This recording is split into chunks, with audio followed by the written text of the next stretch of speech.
Visual diagnosis, let's talk about pale tongue.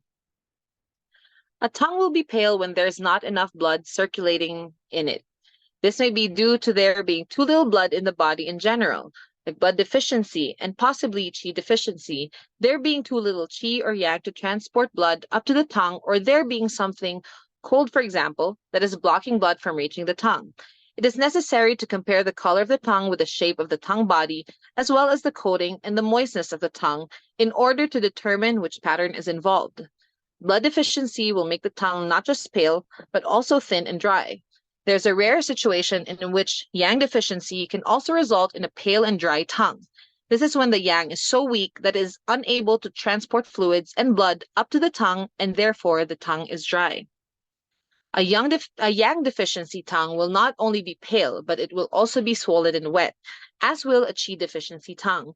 This means that you will have to compare the tongue with the patient's pulse and ask the patient relevant questions that can help to differentiate these patterns, such as whether they have an aversion to cold. If there is excess cold, the tongue can be pale with a thick, white, and wet coating. It is very common for the side of the tongue to be paler than the rest of the tongue. This is a manifestation of liver blood deficiency. The sides of the tongue can also have a pale orange hue when there is liver blood deficiency. The normal body color should be pale red. The body color reflects a state of blood and nutritive Qi and the yin organs. It reflects conditions of heat or cold and of yin or yang deficiency. There are 5 pathological colors: pale, red, deep red, purple, and blue.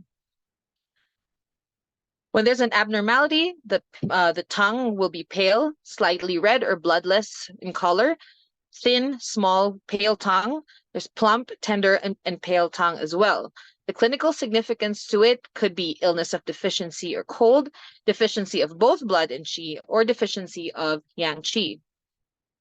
A pale body color indicates either deficiency of Yang or deficiency of blood.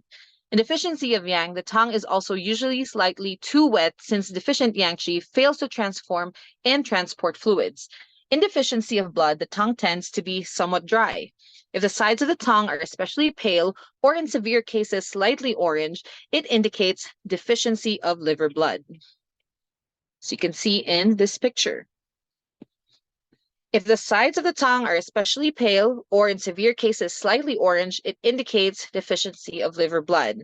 The pale tongue with Yang deficiency will be slightly wet, with blood deficiency slightly dry.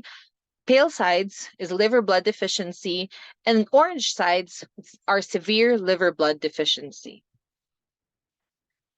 The normal color of the tongue should be pale, which means there's sufficient fluids from the stomach reaching the tongue, or red that the supply of blood from the heart is sufficient. But when it is pale, when there's blood deficiency, it will be slightly dry. When there's Yang deficiency, it will be wet. Just a note that with young children, the tongues are naturally paler and wetter than those of adults. When there's Qi and blood deficiency, particularly of spleen and stomach, it is bright and shiny. Thank you for listening.